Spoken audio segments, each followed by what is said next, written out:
video is another concerned video po. Ang sabi niya is Miss Che. Aslang, bakit may mga babaeng ayaw mag-VJ? Isa na dyan ang wife ko. And I'm trying to understand her pero minsan hinahanap ko din na sana gawin niya uli sa akin ito.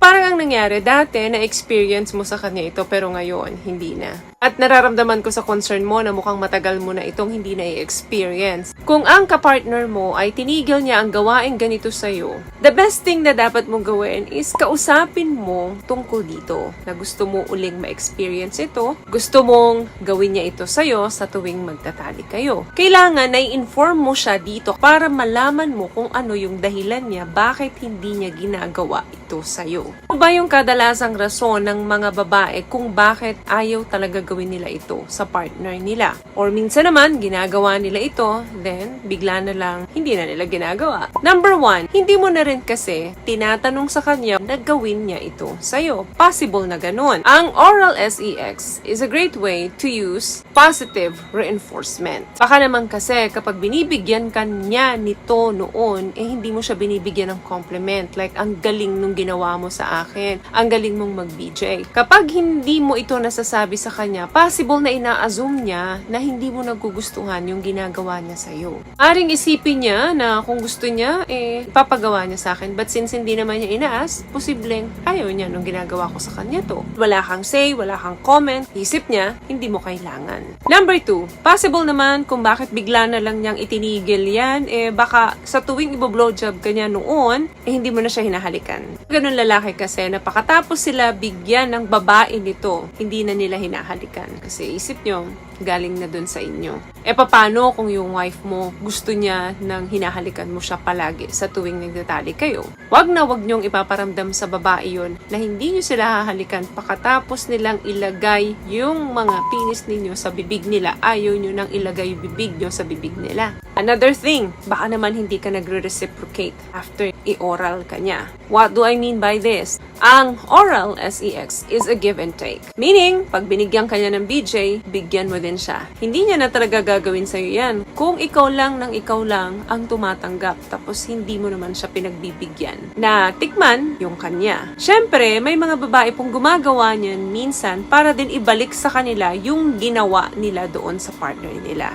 Pero may mga babae pong hindi talaga willing mag-receive ng oral sex. Kapag ganito siya, huwag ka na magtaka kung bakit ayaw ka niya bigyan ng BJ. What I love about this product, itong No More Dark Secret ng K-Skin, bukod sa may advanced whitening na siya na kung saan pwede niyang matulungan na pumuti yung mga singit-singit mo, moisturizing, meron siyang anti-irritation, antibacterial, maintain healthy pH level. Hindi lang pambabae, meron din po tayong pang-lalaki. Another thing, posibleng hindi lang talaga siya komportable gawin ito sa'yo. Of course, kapag hindi siya komportable, hindi ka talaga niya bibigyan ito. Karapatan niya to at hindi mo siya pwede persahin na baguhin or kunin yung karapatan niya. So, pag ganito, better to talk to her at dapat alam mo kung ano yung nasa isip niya, bakit hindi niya sa'yo to ginagawa. So, possible na negotiable naman yan basta galingan mo lang yung approach mo sa kanya. Bihin mo yung totoo na nag-enjoy ka dito, sana kahit minsan mapagbigyan ka niya. Another thing, possible naman na hindi ka dito nagka-climax kaya ba't niya pagagawin sa'yo to? Yes, may mga lalaki po na hindi nakakatapos kapag oral lang. Yes, nag-enjoy sila at sobrang gustong-gusto nila na ginagawa sa kanila to pero hindi ibig sabihin makakatapos sila. At kapag na-realize ng babae yun na parang wala rin naman, di ka naman dito makakatapos, possible na i-skip niya na gawin ito sa'yo. Kaya better na i-communicate mo pa rin yung partner mo. Another thing, possible na yung semen mo ay hindi masarap at hindi mabango. Mga babae talagang na-phobia na or hindi talaga gumagawa nito dahil nga nakatikim na ng hindi masarap at nakaamoy na ng masangsang na amoy na semen. Kaya, yun ang sisihin mo dahil wala kang kinalaman dito. Kaming mga babae, gusto namin na mabango at masarap ang lasa niyan. Hindi naman namin ginagawa yan dahil gusto namin. Ginagawa namin yan dahil alam namin na yung mga loved ones namin mag-e-enjoy kapag ginawa namin ito sa kanila.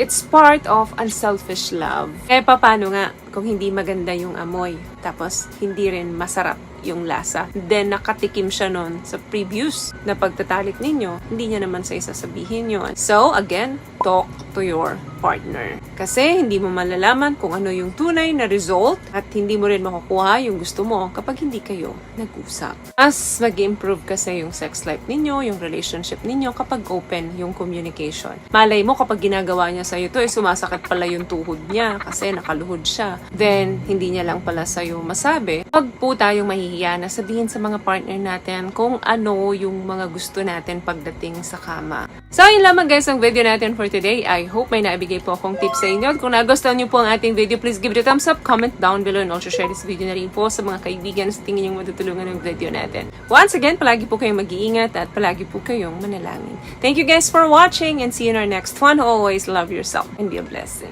Bye!